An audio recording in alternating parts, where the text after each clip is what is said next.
अब मैं आपको तुलसा जी की कहानी सुनाती हूँ। उनकी विवाह की कहानी है। कार्तिक मास में सब औरतें तुलसी माता को सींचने जाती हैं।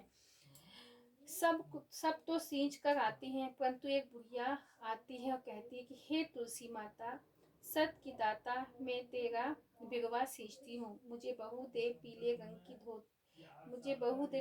की धोती दे, मीठा मीठा घास दे, बैकुंठ में वास दे, चटक की चाल दे, अच्छी मौत दे, चंदन की खाट दे, अच्छा राजा दे, दाल भात खाने दे, 11 के दिन है कृष्ण का कंधा दे। तुलसी माता यह बात सुनकर सूखने लगी तो भगवान ने पूछा कि हे तुलसी, तुम क्यों सूख रही हो? तुलसी माता ने कहा, मेरे मन की मत पूछो। तब भगवान ने कहा, अगर मैं यह बात नहीं पूछूंगा तो कौन पूछेगा? तब तुलसी माता ने कहा तब तुलसी माता ने कहा कि एक बुढ़िया रोज आती है और यही बात कर जाती है, परंतु मैं सब बात तो पूरी कर दूंगी, लेकिन कृष्ण का कंधा कहाँ से दूंगी? तब तो कृष्ण भगवान बोले, जब वह मरेगी तो अपने आप कंधा दे आऊंगा। तो बुढ़िया माई से कह दियो। बाद में बुढ़िया माई मर गई। सारे गांव वाले इकट्ठा हो गए, बुढ़िया को ले जाने लगे तो वह इतनी भारी हो गई कि किसी से भी नहीं उठी। तब उसने कहा, या तो इतनी पूजा पाठ करती है, पाप नष्ट होने की माला फेरती थी, फिर भी भारी हो गई।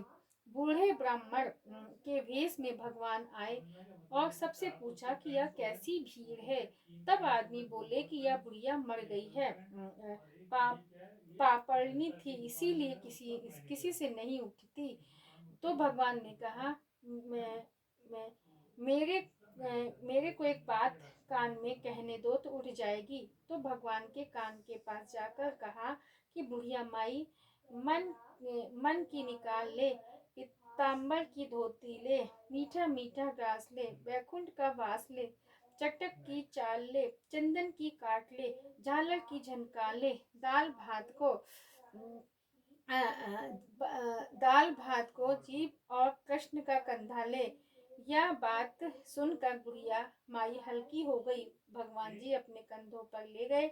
आखिरकार उसे मुक्ति मिल गई। हे तुलसी माता, जैसे उसकी मुक्ति करी वैसे हमारी भी करना, और जैसे भगवान ने कंधा दिया वैसे हमें भी देना। बोलो तुलसी माता की जय।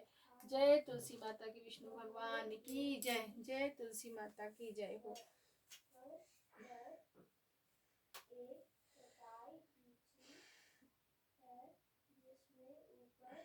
आपको हमने अभी तुलसी माता की कहानी करी। अब हम थोड़ी देर पूजा करते हैं, विष्णु भगवान का नाम लेते। श्रीमन नारायण नारायण